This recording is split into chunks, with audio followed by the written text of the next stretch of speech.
होय, शेवटची पिढी, द लास्ट जनरेशन. पुढच्या 10-15 वर्षात गावातलं साधं, सरळ, समाधानी आणि आनंदी जीवन जगणारी ही शेवटची पिढी आपल्याला कायमची सोडून जाणार आहे. सत्य थोडं कटू आहे, पण तो जो काळ आहे ना,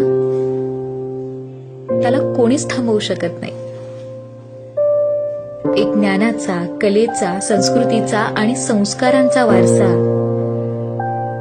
आपल्यातून कायमचा निघून जाणार आहे. ही तीच माणसं जी गावात साध्या आणि सरळ जीवनशैलीत आनंद मानतात, गावच्या राखणदार देवचरात निसर्गाच्या प्रत्येक रूपात देव शोधतात,